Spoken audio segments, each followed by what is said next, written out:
Welcome to another in our series of Kehillat Israel podcasts. This is a recording of Rabbi Amy Bernstein's weekly Friday morning Torah study.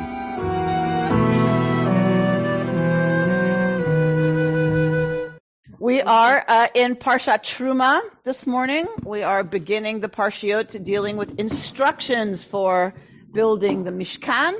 Then, of course, we're going to get everything reiterated when they make the Mishkan, when they build the Mishkan. So clearly the Mishkan, the tabernacle, is a huge deal in our tradition. Otherwise, Torah, that is usually very terse and very succinct, would not spend this kind of time on both the details of the instructions, the minutiae of the details of the instructions, as well as those same minutiae being repeated when it comes to the building and erection of the Mishkan.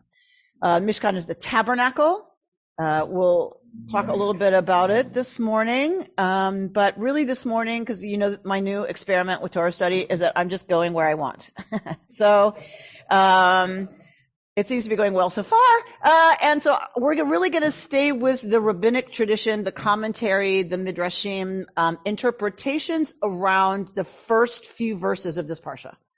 And y'all have heard these concepts before who have been studying Torah here at KI, and you may know them from elsewhere. But it's really for me, some of the most profound and beautiful teachings we have about how to take the literal verses of Scripture and turn them into spiritual instruction for us that has nothing to do with the original intention of the verses. And that's the brilliance of Judaism. It's the brilliance of the rabbis. It's why Torah continues to resonate for us, is because that's what they continue to do, to turn it on its head. Turn it and turn it and turn it. The rabbis say, for all things are in it. All right, so we are in Exodus. The book of Exodus, we are in chapter 25. Vayedaber Adonai el Moshe lemor. God speaks to Moshe and says, Daber el bnei Yisrael, vayikchu li truma, me'et kol ish asher yidvenu libo, tikchu et trumotai. So speak to the people Israel, and it looks a little bit like a Department of Redundancy department thing here in the Hebrew.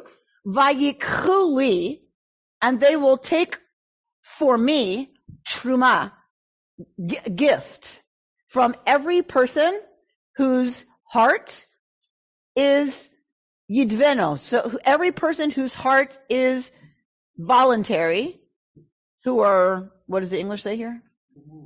So moved. Okay? Tikchu et trumatai, from trumati. From them will you take my truma.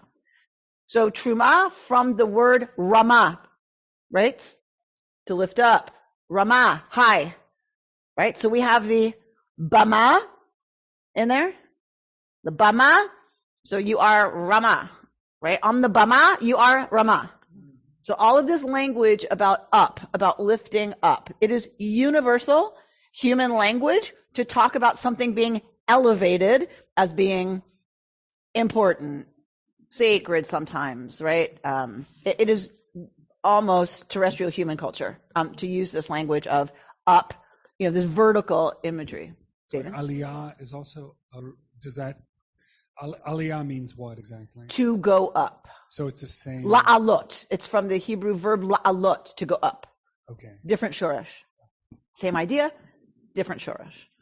So truma. So this language of lifting, in some of the rituals we're going to see in Leviticus, they actually lift the offering, that this is a way of the priest acknowledging, right, that ownership has been transferred, right? The owner of the animal or whatever puts their hands on the animal, then it's put in the priest's hands. This demonstrates a transfer of that property from the person to whom? God. To God. The priest stands in for God. The priest is the agent.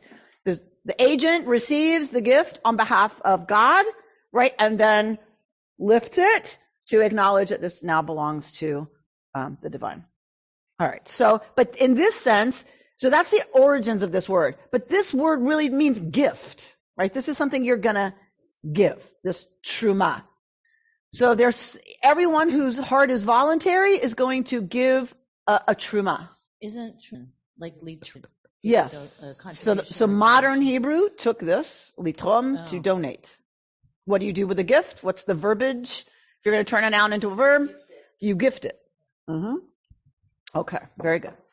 All right, so vizot hatruma asher tikchu meitam.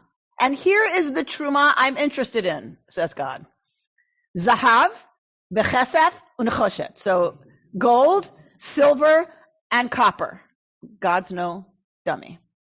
Utchelet v'argaman. So, and you're going to bring blue, these words. We just have to guess with some of the English around these words, but essentially the family of blue, purple, and crimson, yarn, fine linen, and goat's hair, tanned ram skins.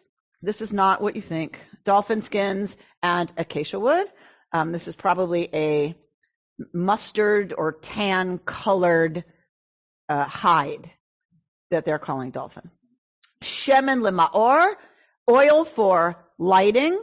Besamim, spices, right? La shemen hamishcha. So for the oil that is mishcha, anointing oil, right? The same root as what word? Of course. What is this word? You know this one. Mashiach, Mashiach, Mashiach. Here it is. This is the origin of that term. Mashiach, the one who is anointed. So the shemen hamishcha, the shemen, the oil for anointing. So that's what the besamim are for. That's what the incense is for, or the spices. Uliktoret hasamim, and for burning, right? The kinds that you burn that smell good, that make a nice smoke that smells good. Lapis lazuli and other stones for setting, for the ephod, and for the breastpiece. So this is going to be on the high priest. The asuli mikdash, and they shall make for me a mikdash. So what is the shoresh of this word, mikdash? Kodesh. So we want to jump in and always use our English to translate. It's not always the best language in which to render the Hebrew concept. Kodesh being a perfect example, because in English we say what for Kodesh? Holy. This is not Hebrew. Kadosh in Hebrew is that which is set aside, that which is set apart, meaning only for the purposes of relating in some way to the divine.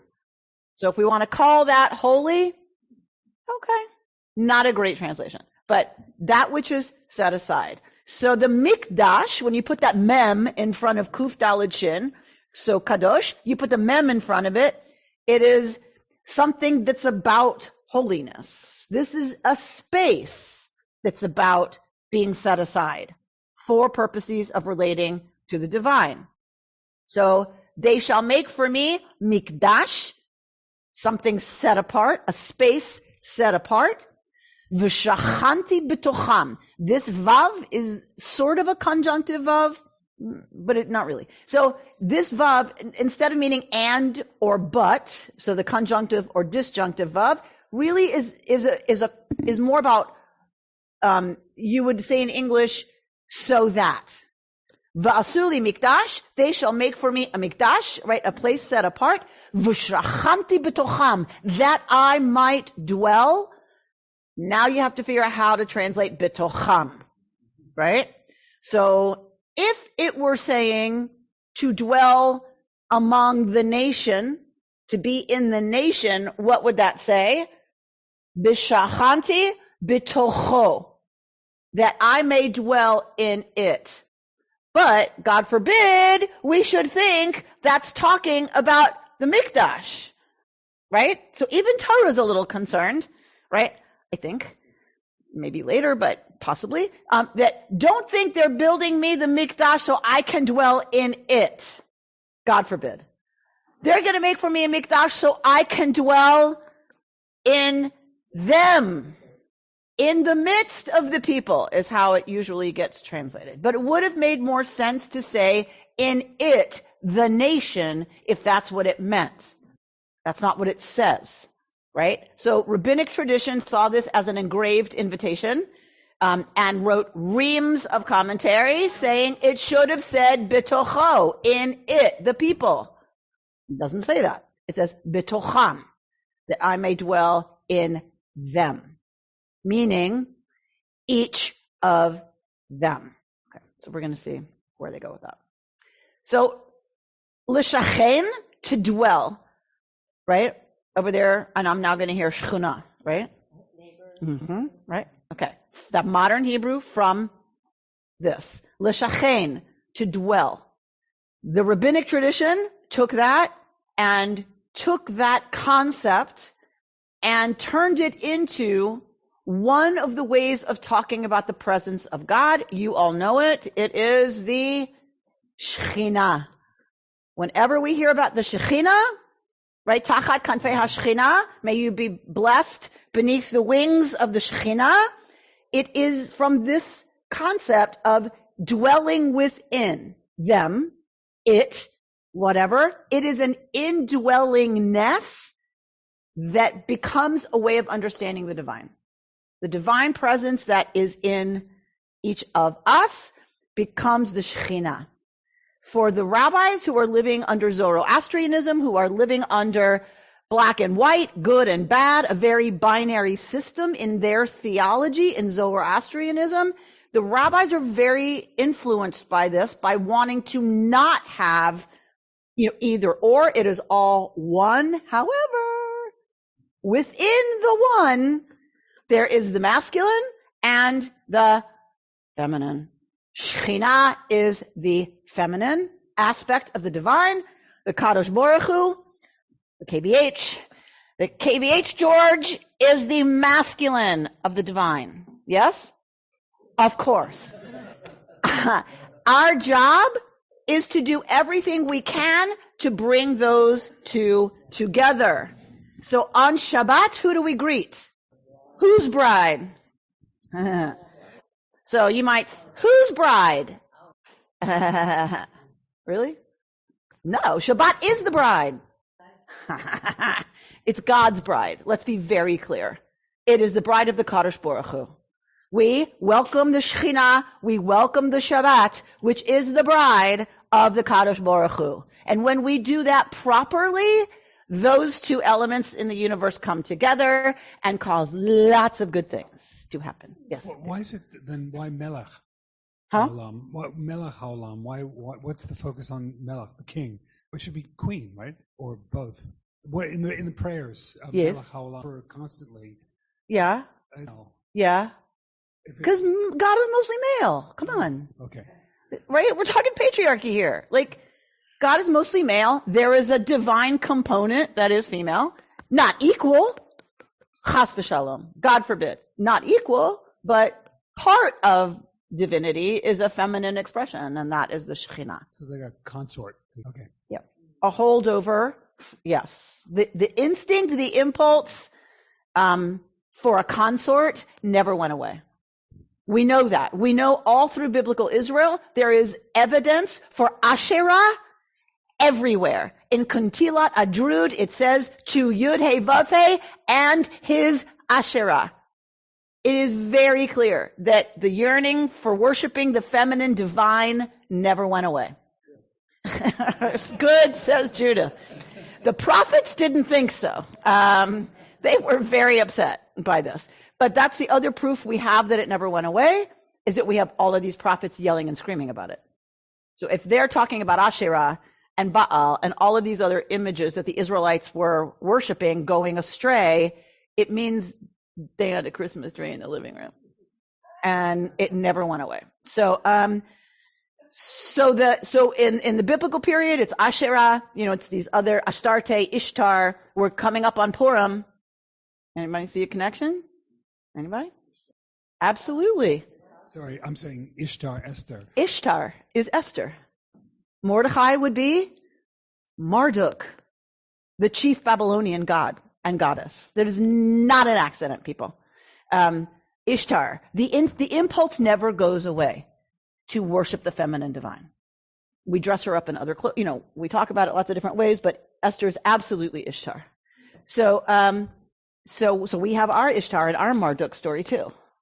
like not to be outdone by the Babylonians, amongst whom we lived, right? So Shekhinah, this is the origins of Shekhinah. Like I said, the instinct is Asherah in the biblical period, those kinds of things. And then for the rabbis, it becomes Shekhinah.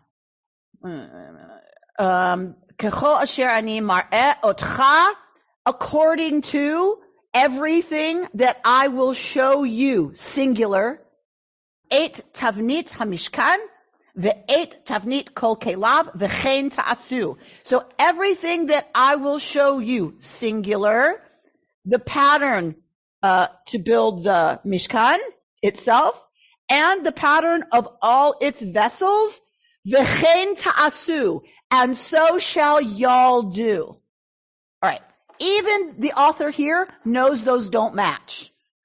Why is it singular and then plural? So, ani mar'eh otcha, I will show you, singular, masculine, and so shall y'all do. Okay?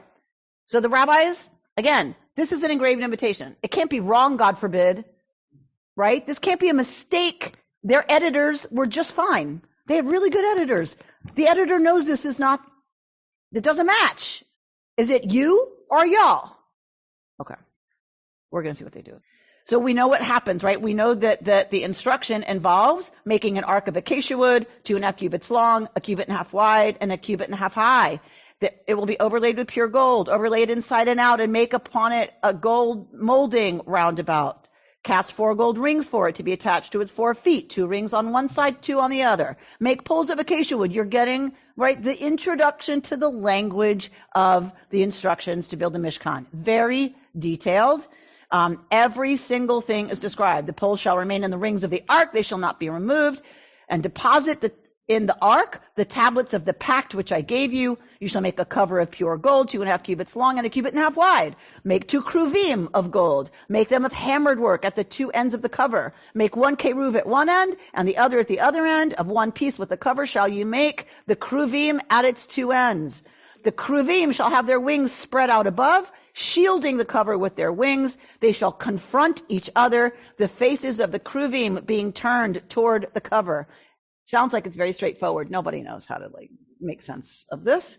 Place the cover on top of the ark after depositing inside the ark the pact that I will give you. There I will meet with you, and I will impart to you from above the cover, from between the 2 kruvim that are on top of the ark of the pact, all that I will command you concerning the Israelite people. It goes on and on and on and on and on.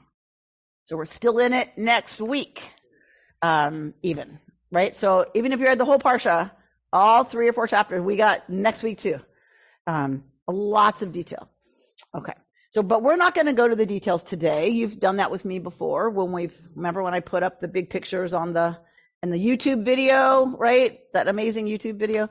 We're not doing that today. Right. We're going to go to some of the commentary on the verses that we read.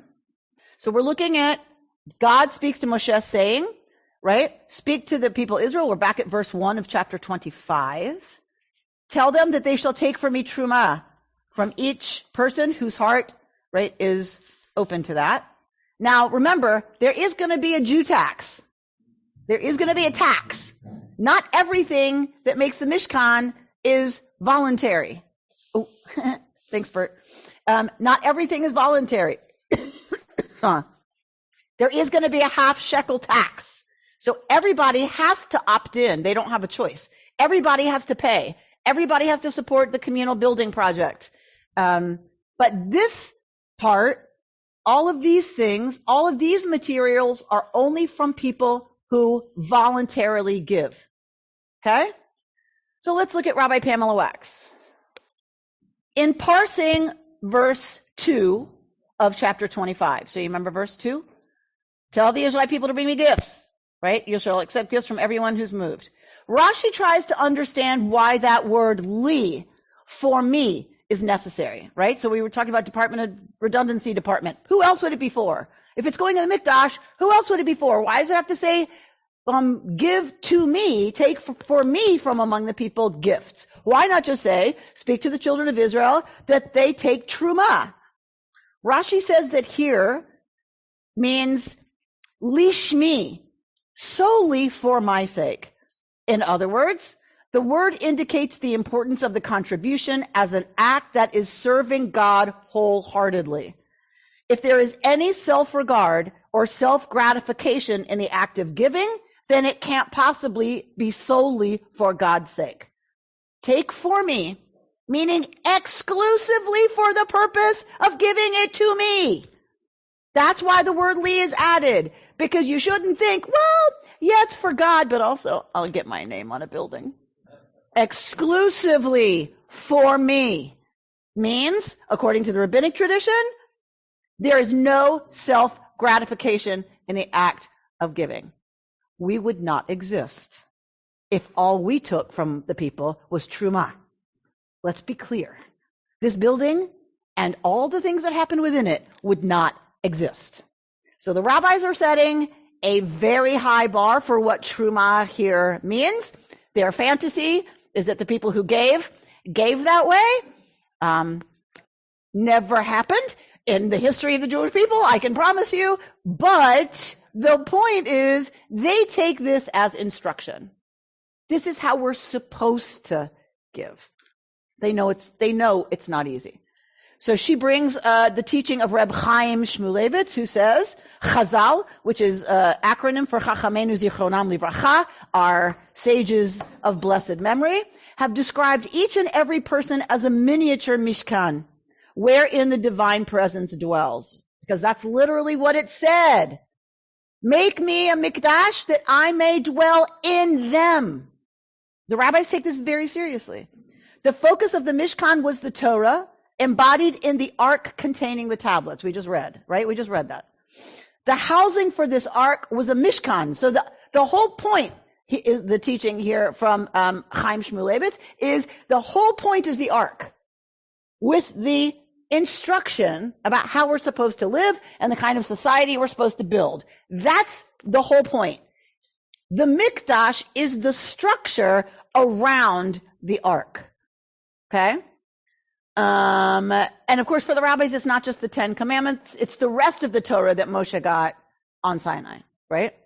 The housing for this ark was a mishkan erected upon the twin pillars of lishma, purity of motive, and nedivat halev, generosity of heart.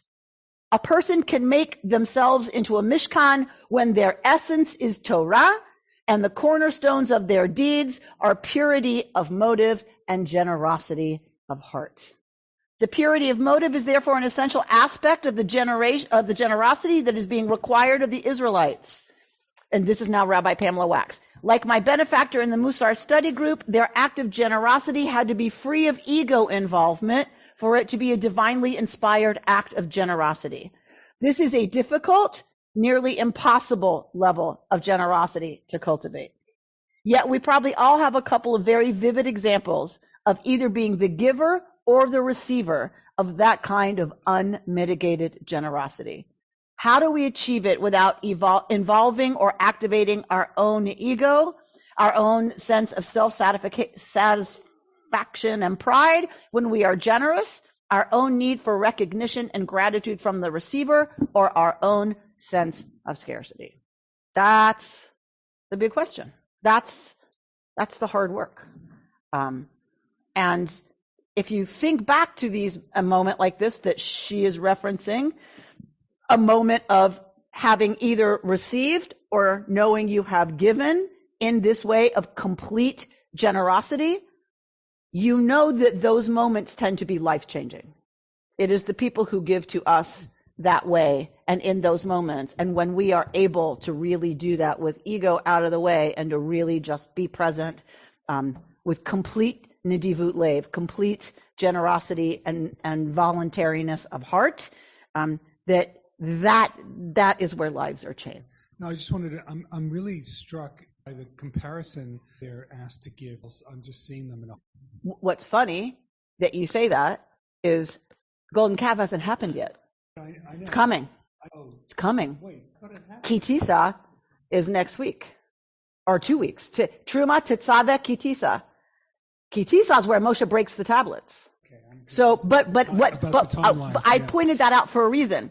Because many of the rabbis say, Ein mukdam u'me'ochar b'Torah. There is no early or late in Torah. It is not linear. It is not history. It is revelation. Therefore, you can move the pieces around, and it does not change. It enhances the meaning. The rabbis, many of them, want to put the golden calf before this. They move the golden calf, they cut and paste it to here, to before here, just like last week to last week. Because then, to your point, what does this become?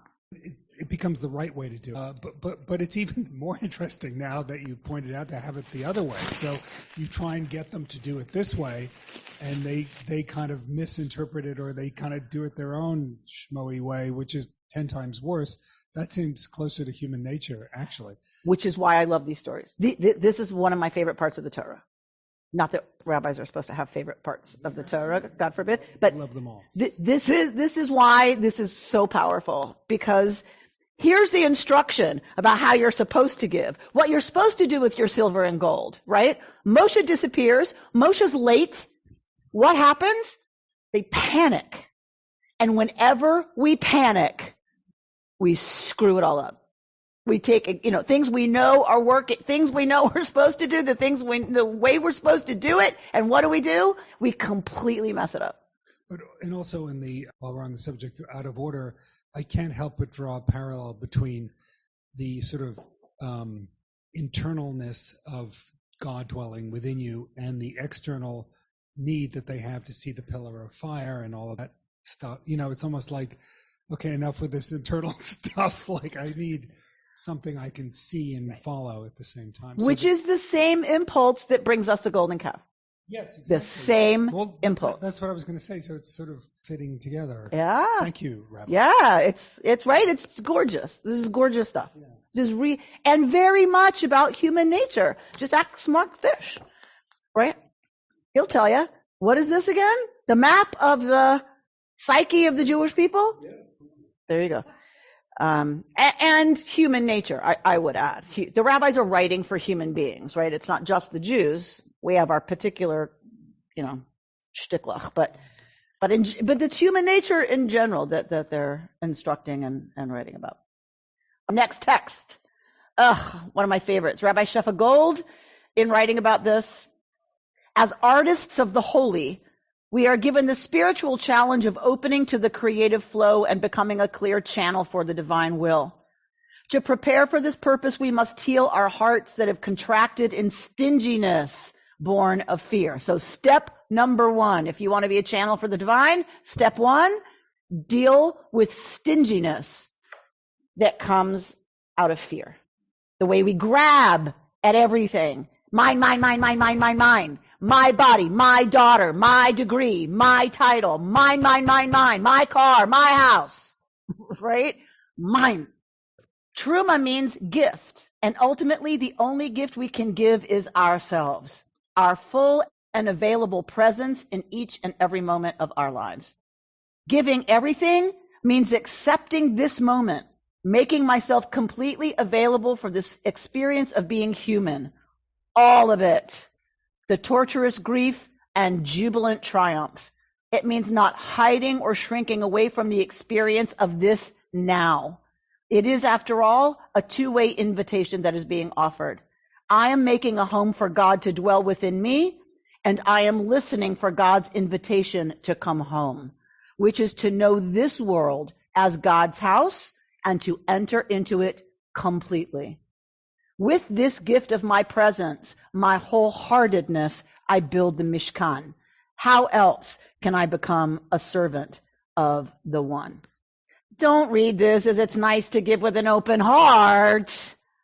Rather, read, this is the only way you can build yourself as a Mishkan for the divine presence, is by dealing first with the stinginess, the grasping, the clinging that comes from fear, including entering into this moment right now with whatever it entails, whatever it means. That also we resist out of fear. And that really, right, is the basis of so many of the ways we block what could be being vehicles, right, for the divine is our fear and our pain, our hurts, our wounds, and our fear that I think is a result of a lot of those woundings. So I think Shefa's brilliant that way, based, of course, on rabbinic tradition. Okay. Rabbi Rachel Goldenberg. When God instructs Moses to collect gifts from the Israelites for the building of the Mishkan, the word used for the gifts is terumah, which comes from the verb to lift up. The purpose of this sanctuary is to create a dwelling place for divinity among the Israelites. On an individual level, the act of giving, when it is done with awareness, can lift us up on an internal level and create a home inside of us for divinity. Oops, big old space there. Ooh. The act of giving expands the capacity within us to bring divinity out into the world. The Hasidic master Levi Yitzchak of Berdichev teaches on these verses. We are all obliged to serve the Creator in action and in thought.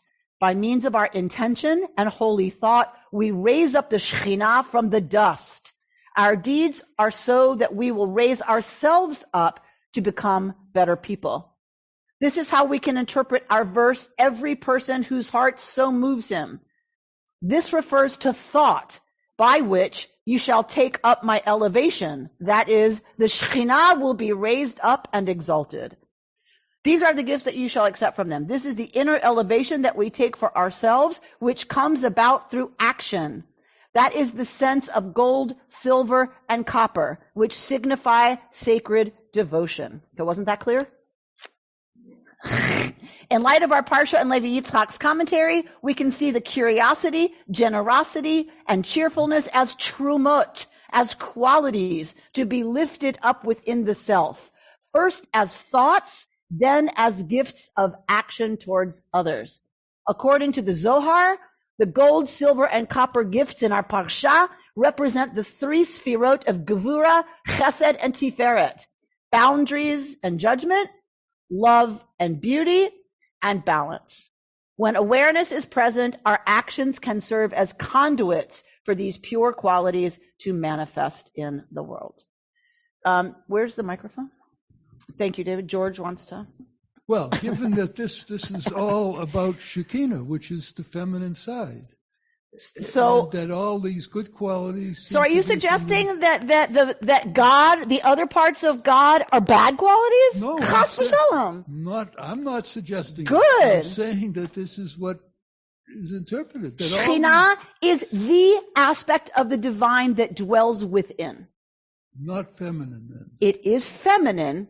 The indwelling presence of God is feminine. God is masculine. Big God, big cosmic God is masculine. The tiny little part of God that dwells within each little tiny, very short-lived human is feminine. The Creator is masculine. Is masculine. As long as he's King of the universe is masculine. Good. Yeah. Good. Okay, good. George is relieved. He was worried. Okay. Right. Okay, Mehmet. I'm going to upset George now. Okay, good. Yeah, here we go. As I think, there is a feminine side in each male being as well. So George has his feminine side as well. So the two are in each and every one of us. Yes. Regardless of aspects of both, of course, are in both of us. And it is, and by the way, the folks writing the commentaries, the folks reading into all of this were men. That's who's longing for the Shekhinah, by the way. It's men who want the Shabbat bride, the queen, Ishtar, right? The Shekhinah to be in them, meaning them in her. It is very male, heterosexual imagery. Or to your point, some of them want to be the bride. Say again, Mehmet? Or perhaps some of them, maybe a tiny fraction, want to be the bride themselves. Oh, for sure. For sure, there is much homoeroticism that goes on in a base midrash. Are you kidding? They are with men all day, every day, They don't see women until they get home late at night, who then serve them and then clear their plates away and spend the rest of the time in the kitchen washing the dishes and putting the children to bed. So it is men living together in a male-centered world. Men only engage in intellectual stimulating conversation with men. And there is chavruta, these very intimate pair bonds of study that are formed. Chavruta is the model for Jewish study. You don't study alone. You study with your chavruta. And those were very intense relationships. And we are very clear from stuff in Talmud and elsewhere that homoeroticism is definitely a component of this. So for sure, many of them had the impulse to be the Shabbat bride. For sure. But they would, but of course, have to do everything to, right, twist it so that, God forbid, right, that cannot be, that cannot happen. So they can't even think that, right? So things get tortured, right, to make it super hetero, right? I have a question. It's a rabbit hole. If you don't want to go down it, we don't have to. No, let's see rabbit holes.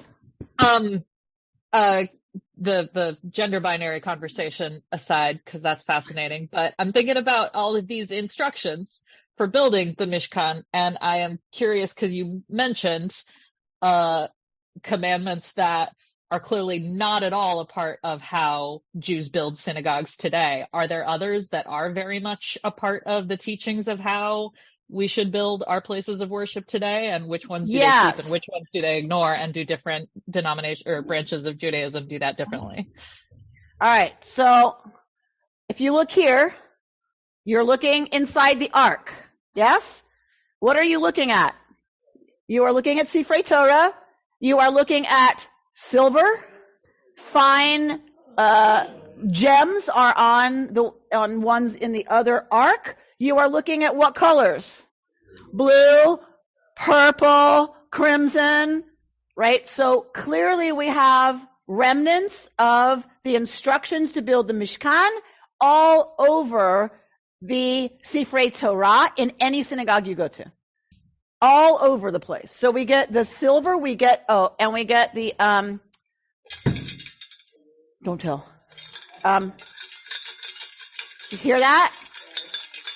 Why do we put bells on these? Because the priests had bells on the hem of their garment so that the people could hear the priest going about their job. Because could the people see the priests? No. Are the people allowed in the Mishkan? No. No. Only the priests and the Levites could be in the sacred precinct. The people couldn't see. There was a huge fence, a huge curtain that was all the way around. I'll show you a picture of the Mishkan. So all they could do was hear. What else could they do? They could smell. They could smell the sacrifices, maybe the incense, but they could smell steak on the barbecue. Constantly, right? That smell, reach nichoach, that smell is God's part of the sacrifice. That's what God gets, right? So all of these are vestiges of the Mishkan, of the tabernacle. But to your point, Emmelinda, there's a real tension in Judaism, in rabbinic Judaism. There is a tension between Israelite cult practice, which died with the destruction of the Second Temple, and keeping some of those symbols around. There is a very serious tension between that. The rabbis do not want synagogues in any way to be seen as doing what was done in the Mishkan or in the temple. God forbid. Why? Only Levites and priests can do that stuff. We don't have Levites and priests to do that anymore because we don't have a pure temple, right? We don't have the third temple. Messiah hasn't come. We don't have the day of judgment. We're all waiting around for the third temple. So until that happens within traditional Judaism, you can't go anywhere near those rituals. You're talking about sacrilege. Like big time, like lightning from the sky sacrilege, right? Observant Jews won't step foot on the Temple Mount. Because what if they step on the place that only the priests and the Levites could be? Zappage. You can't step on those places. Observant Jews do not go up there. So if you've got a tension around you can't go anywhere near Israelite cult religion, you have to be very careful then about where you can bring in continuity from the Mishkan. Does that make sense?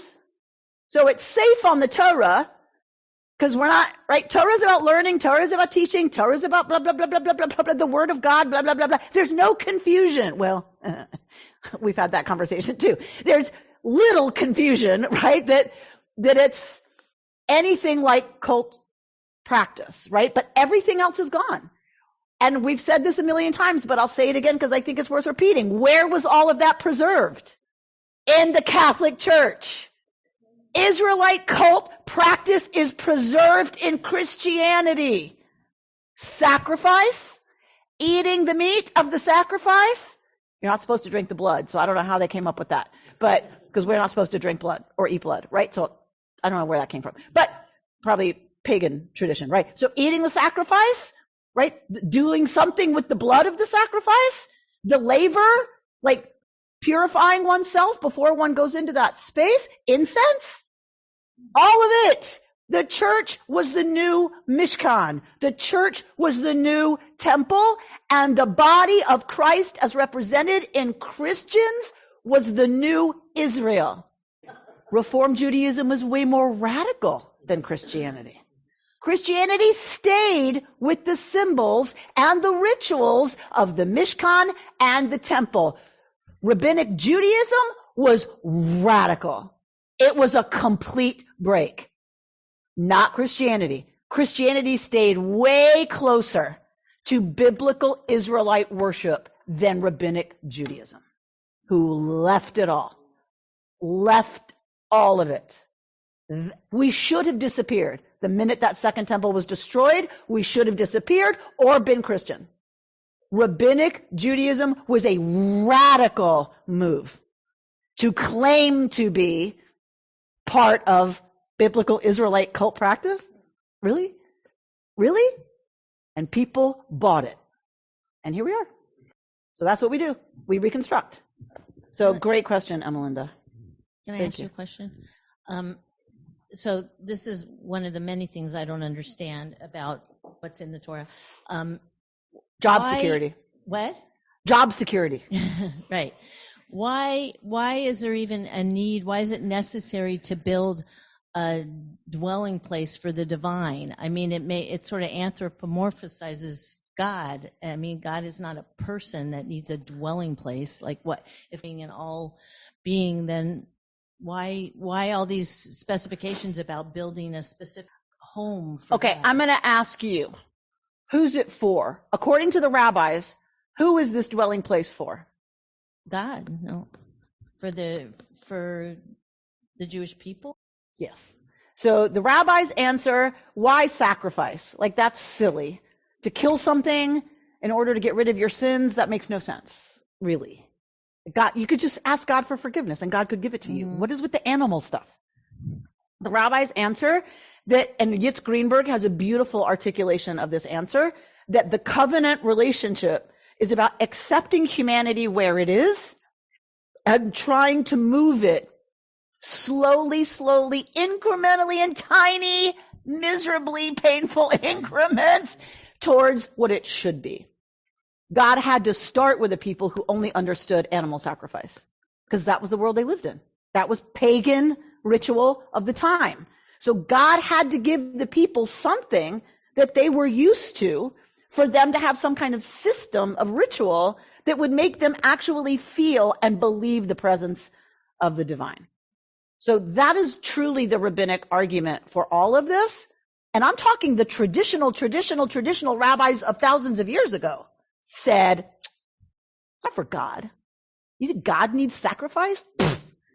It's for human beings who are so limited, who are so infantile that they need that. Now, of course, we don't need it. We've evolved, right? So we don't need it anymore because it got taken away. But like whatever. So we don't need that anymore. Now we have prayer. Like now we've evolved. Now we offer sacrifices on the altar of the heart, right? And that's prayer. So it was a brilliant move by the rabbis. But all of them accept that the tabernacle was not for God, that God gave it to the Jews as a gift because God knew they needed something visible to and focus they weren't on. allowed other than the Kohanim, weren't allowed. That is typical pagan religion. In all pagan ritual, you brought your jar, your offerings, you brought it to the priest took it and put it into there was a statue of the god or goddess in the niche, and they put it on the offering bench in front of the idol. The people never saw that happen, and they didn't even know what happened. Radical change in the ancient Near East is that the Israelites had a book that told them what the priests were doing and what the Levites were doing. Like that. Teach them, Bishinantam levanecha v'dibarta bam. You shall teach it to your children and talk about it. That was unheard of. For the people to know what was going on behind the curtain? So it evolves. And the rabbis understood that this was given to the Jews because we're human and we need a focus. We've had this conversation when we talk about the Torah, when we talk about the Western Wall, when we talk about the ways we still have trouble. We still want something concrete. Right? We still want something we can touch and kiss, right? A place where we touch the stones and people weep against those stones. We still have this real need. And you've heard me say before, how much I envy the Catholics who go in and like go to their knees or lay down in the shape of the cross. Like, oh my God. That is so awesome. Genuflection. I'm so jealous. Holy water. All of it. Incense. We got it gone. It's gone for us. We love that stuff as humans, smells and bells. And we don't have it as Jews. We're asked to like leave it behind and do this crazy business of just having kind of the abstract, blah, blah. Sometimes that works. A lot of times, give me something, right, that I need as a human, as an animal, like to do or eat or whatever. Well, we're good at the eating part. Right. And then David, after I have two questions. I'm full of bubamaises from 70 years of hearing from Jews what is and what is not. And you're straightening me out on a lot of them, so good. Thank you. That's what I'm known for, straightening people out. You do. You give us another perspective. One is that we should not be calling this a temple. It's a synagogue. Correct. And you don't talk about synagogues ever because they're not. Okay, but if I'm going to straighten you out for real, Reform Judaism called it a temple. Because Reform Judaism wanted to make it clear we're not waiting for a third temple. This is what a temple is now. So they use temple very pointedly. Everyone outside of that uses synagogue. Secondly, the colors you pointed out on the Torah covers, are any of those related to the tribal colors and the gems and so forth? It's all related. Okay. It's all related. David? I got a feeling that the rabbit hole is not only Melinda's place, but mine and Yitz's. I'm reading and listening to your interpretation of the rabbis as saying charity is really aspirational, and the best charity has no motive other than just complete selflessness and giving. And it's trying to get us to that level. Is that right? Or I'm having trouble understanding you, David. I'm not really understanding your words. Something about giving. Yeah, can you hear me now? Is it coming in? That's better. Great. I'm sort of reading what you said and Melinda's concern with Yitz, saying that this is all aspirational. that right. the best charity has no motive other than just complete selflessness, and just giving without motive. I don't know how to answer. What I can say, I don't really understand the question. What I'm hearing is Yitz Greenberg says that this is aspirational. Absolutely. So do the rabbis. They understand that we do not generally give like this. This is not our ability usually, that this is exceptional and it is aspirational. So it's instruction as to our aspirations. And that, yes, we fail most of the time to give like this. When we were in Russia, we attended, I went to a lot of churches, Russian Orthodox, that were being reopened, and a very Byzantine feel. And it always made me uncomfortable that they had this wall and that it was only the priest allowed in back. And now you've straightened that out for me. That we started that. Yeah, I know. Yeah, but we got rid of it. It was taken, but okay. Yeah. And the idea that you needed to have this priest to intercede for you to talk to God. That was so weird.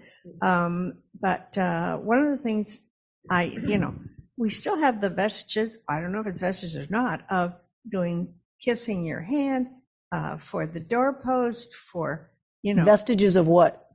Of this physical kind of, what do you call it? Yeah. Well, yeah. I would say that's eternal. Okay. We kiss our children.